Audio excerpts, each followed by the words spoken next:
Thanks for tuning in to Minds of Tomorrow. I'm your host, Luis Acevedo, and with me today I have Brantly Millegan.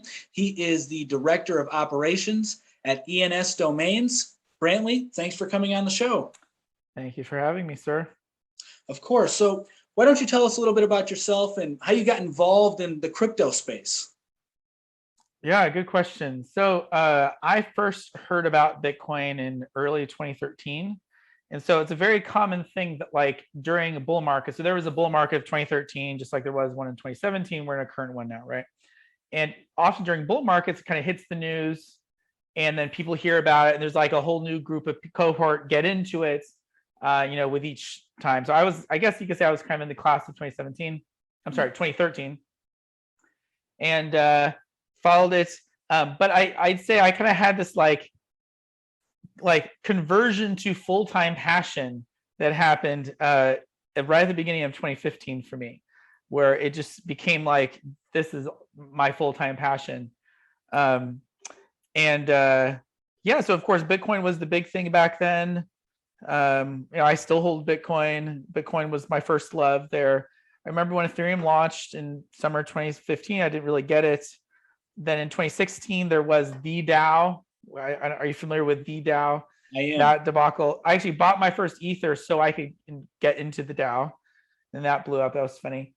And then in 2017, I created this website called Flipping Watch, which compared Bitcoin and Ethereum on certain metrics, and on the most important one, market cap.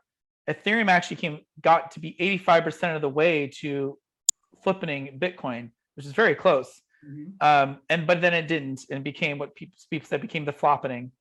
And then 2018, I was involved in some small projects here and there. And then in January 2019, I started at ENS, and I've been there since then. And ENS, we're working on taking over the world. Nice. So how did you actually land your position at ENS? Yeah, so ENS launched in May 2017, and it was like a side project of some people at the EFs, and Nick Johnson was the creator of it. Also, Alex Vandesand, who was on the MIST team at the time, he was involved. Us, a couple other people. I just remember when it launched, I was super excited about it. I got Brantly.eth right away, yeah, I mean, I was always excited about it. I always thought this is obviously important. I was involved in a small project that was trying to do something with ENS in 2018, didn't end up really going anywhere. But I remember I met Nick at a conference at DevCon 4 I went to in Prague in that fall. And I followed their Twitter accounts, and in like November, December 2018, they tweeted out, "Oh, we're looking for a new person." And I applied and I got it. And then the rest is history. That's awesome. And so now let's get a little bit into what ENS is. So as you hinted at there, that you dived right in with your Brantly.eth. So what exactly is an ENS domain? Yeah, so ENS, its basic structure is very similar to DNS, at least in its logical structure, except that it runs entirely as smart contracts on Ethereum. So logically, if you know how DNS works, so you have like the root zone, top level domains, second level, third level, on and on, some technical language, but ENS has that same logical structure, but it doesn't have any servers. So with DNS, that logical structure actually exists as servers at each level. ENS is all smart contracts. And there's a lot of interesting, things you can do, like self-custody, censorship resistance, composability, easy transferability. Names can be owned by DAOs or contracts or multi-sigs. They can be used as collateral. They're NFTs. They fit in all NFT infrastructure. That's kind of like at a very foundational level. On a kind of bigger picture use level, I'd say there are three main things that you can do with your ENS name. One is, this is the most important one, is it's your cross-platform Web3 username and profile. So basically, your Ethereum account is sort of like your identity, and your ENS name is like your username that you own, that you can then take with you to each like Web3 application. You can also fill in profile information like an avatar. We're going to be adding a header image thing soon. Maybe links to your social profiles, things like this, which then any service can use. So if like the Web 2 model is you have a username and account for each service that's like siloed off, right? For Web3, you own your username and your account, and you bring that to each service. So that's really powerful. The second biggest use case, these other two use cases I actually view as kind of like part of this bigger use case. So the second big use case is simplified crypto payments. So you can store not only an Ethereum address, but basically any other cryptocurrency address in your record. So a Bitcoin address, a Dogecoin address, Solana, Near, Cardano, whatever you want, all in there. And then anybody can send you any asset on those blockchains to your name. So like you can open up Trust Wallet and you can send Dogecoin to Brantly.eth, and it works because I have a Dogecoin address in there. The third major use case is decentralized websites. So if you store, let's say you store files on a distributed file sharing network like IPFS, Arweave, Skynet, etc., you can point your ENS name at it. And we actually have support in some browsers, Brave, Opera, in the MetaMask plugin, a couple things. And yeah, so that's in terms of use. Other things I'd say about ENS to understand it is that, so we have two types of names. We have .eth names, which are native to ENS. They only exist on ENS. They're not on DNS at all. And those have the full benefits of the blockchain technology. Like I said, self-custody, censorship resistance, can be owned by smart contracts, DAOs, et cetera. But then we also had been working on a feature for years, which we had in part for a while, and we just launched in full DNS namespace integration like a month or two ago. What this means is if you own a DNS domain name on DNS, you can import that into ENS, and with the DNS suffix. So like I have bcmilligan.com on DNS. I've also imported that in. I have bcmilligan.com, not .eth, .com on ENS. And like you can send me Dogecoin to bcmilligan.com, and it's using ENS on Ethereum in the background. So I think that connection is super powerful. And so in that way, ENS sort of like extends and complements the domain name system. It's not in conflict. Yeah, the last thing I'd say, just guys, is brief overview, is that there have been many attempts at blockchain-based naming systems over the years, blockchain-based naming and identity systems. In fact, the very first non-currency use of blockchain technology was internet naming. It was Namecoin back in the day, which was a pioneer, but now it's a dead project. And there's a long tail of many other attempts of naming and identity projects. ENS is the only one that's really gotten escape velocity. ENS has several times more integrations than all other blockchain naming systems combined, which is really exciting because I think it's a great use case of blockchain technology. Yes, and I actually follow the ENS bot that shows all the names that are registering with the ENS, and it's always popping up on my feed. So a lot of people are jumping into it right now, which leads me to my next question. And you mentioned that the ENS is actually an NFT. And is there anything that is done to prevent people from, just holding that ENS? Because I know that the use case for, you want people to actually use the domain names as opposed to holding it and trying to flip it like, we see today with your just regular domain names, right? Like people buying like hope.com and then just waiting for somebody else to want to buy it. So is there anything that you guys do to prevent that or incentivize that not to take place? Great question. Yeah, so we view ENS is a serious attempt at a new protocol of the internet, okay? We don't own it. Me and the other team, we're just a nonprofit that's living mostly off grants from the Ethereum Foundation. There's no gatekeepers, it's completely open source, and that's a serious thing. And we're not just trying to hype it through speculation. I think this is a mistake often that happens in the crypto space, is that crypto is a true innovation, but to try to kind of get big quick, people try to hype with speculation a lot, and that's not terrible. I'm all in on crypto. I'm a big speculator too, but it can lead to very short-term thinking and just kind of like, so it's like the parable of the sower, right? The plant that grows up quick, but it has no roots, right? And that's not what we want. We want this to last decades, and we want this to be a real thing. So we are zeroed in on actual use, right? We don't want only, if the only people who owned ENS names were just speculating on it, it'd be a failure because no one's actually using it. Now, you can't prevent all speculation. Not all speculation is terrible. I don't want to demonize speculation. Just saying that is not our focus. So we don't promote sales or speculation on our brand accounts at all. We don't even allow discussion of it in our community Discord. And we've designed our pricing for .eth names, at least, trying to discourage squatting as much as we can while not discouraging actual use. And so that's why I could get more into the details here, but we have a price scale to time registered. So you can pay as many years as you want, but there's a yearly fee. So like if you want to register for 10 years, you can, but the longer you hold it, the more you pay. The idea there being, if you're, let's say if you register 100,000 names and you're just sitting on it, well, it's costing you money every year you're doing that, you're not using it. Or if you just register a bunch of names you think you might use and you don't end up using it, just kind of encourages you, hey, if you're not using it, release it so someone else can use it. Also, there's the issue of lost names. So if by having an ongoing cost, if someone accidentally sends a name to a burn wallet or they lose control of their wallet or something, which it happens, that name eventually will come back to circulation.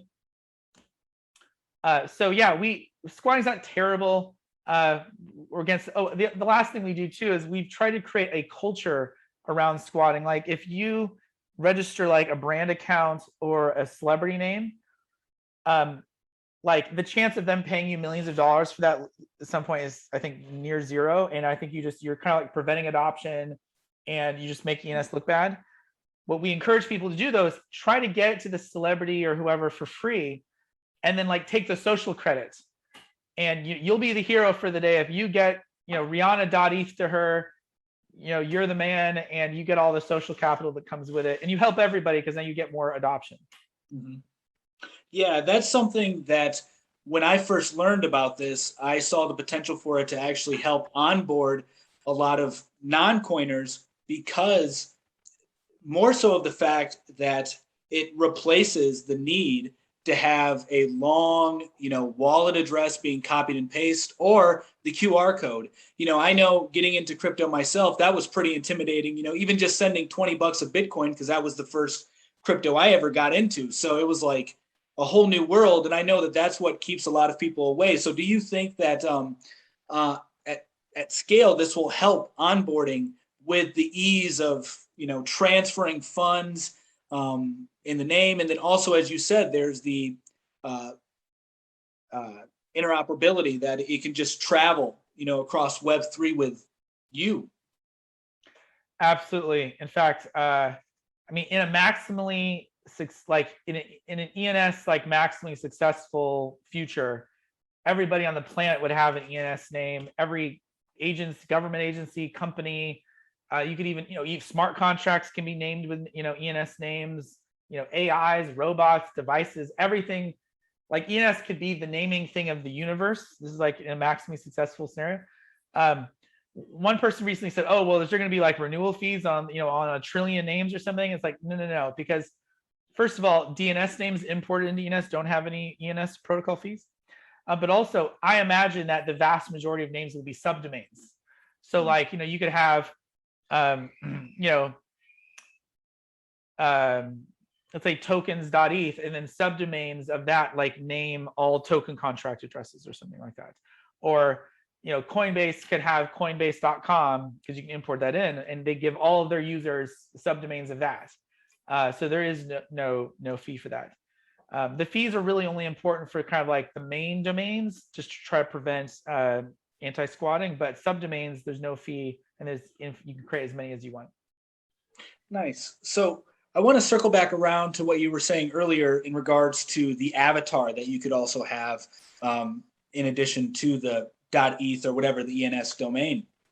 Now, this may be a stupid question, but is that something that is like an NFT as well? Or is this something that is also like you can transfer, or is that just, because we have these NFT projects now with these profile pictures that Correct. People are going to use as their avatars across the Web3. So what would be the reason to use the avatar with the ENS domain as opposed to purchasing a unique one, if you will. Yeah, so we actually, this is some alpha leaking here, because we haven't announced this totally publicly yet. We just added to our manager the ability to, so we have an avatar record, and it's not widely used because we haven't really promoted it, but you can always like put an HTTPS URI or something, or an IPFS hash. But now you can put a certain type of identifier for an NFT. And if you own that NFT, then it will use that as your avatar. So like if you have a Cryptopunk or an ape or a penguin or whatever it is, you can set that NFT that you own as the avatar for your ENS profile. Wow, that's really cool. Yeah, I'm very excited about this. We're going to do the same thing with a header image here too, so that you can also set an NFT that you own as a header image for your ENS profile. Yeah, I keep hearing that that's potentially going to be one of the next bigger projects, the banners across pages as well. So that's really cool. So you guys are adding, innovative things here all around. So now, in your personal opinion, what is your favorite use case? I know you said the most important use case is the fact that you can take this across Web3 with you, but do you have one in particular that when you discovered ENS domains that made you that it just clicked for you that this was going to be something that you had to get in? Yeah, I mean, look, the original killer use case for ENS was .eth names for Ethereum addresses. It was solving what you mentioned, the problem with I have to like copy and paste a cryptocurrency address. I mean, it's stupid, right? Super simple. And it's funny. ENS has become the de facto identity system for Web3, but it didn't set out to do that. It was just trying to do like simplified payments, right? And so in some ways, and it's funny because at the same time, there have been other projects that have tried to specifically do identity. They just haven't, there are many attempts. It's a hard problem to solve, right? I mean, and just nothing's really gotten traction there among those specific identity solutions. But it's like ENS had this killer use case of, name your Ethereum address. And that kind of bootstrapped a community, a network of people using it and being used places. And then we've been able to build out from that into becoming the identity standard, if that makes sense. But it was sort of on accident. We just kind of fell into it and then realized, like literally earlier this year, like maybe about 8 months ago, I was like, oh my gosh, like actually ENS is like the identity layer, and we didn't even realize it. People were already using it that way just naturally. And so like our current manager app, for example, was built a couple of years ago with much less functionality, and we've added functionality over the years.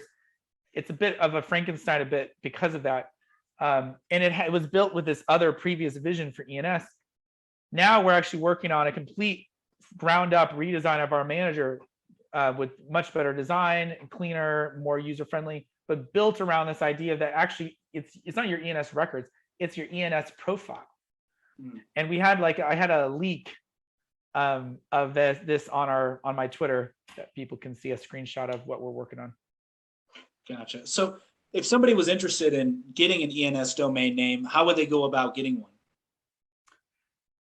And just so you know, FYI, I delayed my next meeting a little bit if we need to go on a bit longer. Okay. So yeah, there's ens.domains is our website. And if you go there, you can read about what ENS does. It talks about all these, major things. And then you can click launch app. That just takes you to app.ens.domains. That's our manager app where you can register a name. You can register a .eth name. You can import in a DNS name there. You can, set records. You can do all this stuff. Yeah, and then I'd say also, follow us on Twitter, follow the ENS brand accounts. I also tweet a ton if you want to follow me. I, kind of just more ideas and stuff.